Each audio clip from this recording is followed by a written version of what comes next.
évolue malgré les obstacles que nous avons. Ça évolue quand même, mais on a quand même, comment dirais-je, des soucis par rapport à l'encadrement et puis à l'accompagnement. Mais sinon ça va, on se bat petit à petit.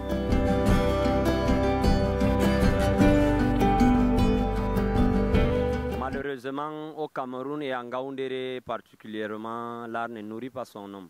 Il faut avoir un autre métier à côté parce que non seulement les artistes ou alors les comédiens sont clochardisés, on n'est pas considéré, il faut se rabaisser, devenir griot pour avoir les miettes.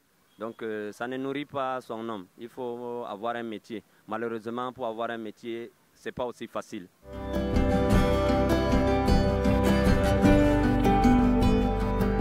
La raison, c'est que les acteurs même d'abord ne sont pas conscients. Ils n'aiment pas se regrouper, par exemple en association, en fédération, en syndicat, pour défendre leurs propres droits. Et même quand ils se regroupent, il y a des personnes autour qui viennent les décourager, qui veulent les exploiter. Voilà une des raisons. Et l'autre raison, c'est que la hiérarchie, je peux même dire l'administration, les élites ne nous encouragent pas, c'est-à-dire ils ne nous aident pas en fait. Quand j'ai dit aider dans le sens, ils ne nous ouvrent pas par exemple des grands studios d'enregistrement, ils ne vous offrent pas des appareils pour tourner des films et autres, on ne nous donne pas en fait du matériel par exemple. Donc il y a toutes ces choses qui font à ce que l'art ne marche pas.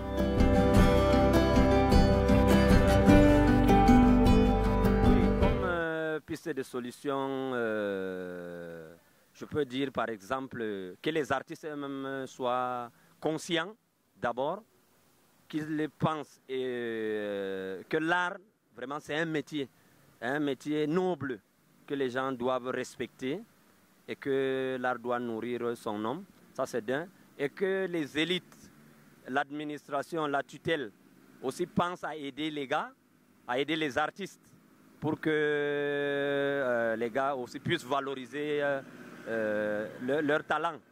Donc voilà une des pistes de solution. Et que les gars, j'ai dit, soient conscients de la chose, qu'ils ne se laissent pas exploiter, parce que c'est un domaine qui est un peu libre, où n'importe qui vient fourrer son nez.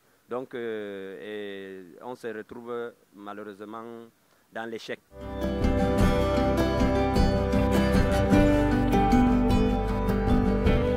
Ça ne nous facilite pas vraiment la tâche parce que le cinéma, normalement, c'est un cadre vraiment idéal pour faire le spectacle. Mais le coût est cher. Le cinéma, c'est dans les 200 300 000 la location de la salle pour juste un spectacle. Vous imaginez.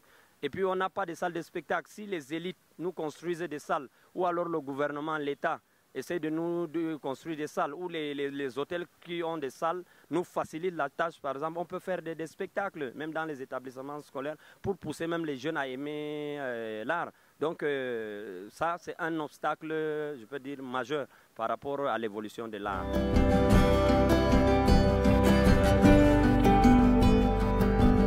Par rapport au lancement des activités de la RECAN, parce que là, il y a des innovations. On est en train de vouloir fonctionner en fédération. Et nos attentes, c'est que après cette activité, que l'État, le gouvernement puissent prendre conscience que les artistes se sont mobilisés massivement et que les gars veulent fonctionner en fédération et les gars veulent que les choses marchent vraiment pour que les gars puissent réussir dans leur domaine, en fait, dans le domaine artistique, si je peux dire ainsi.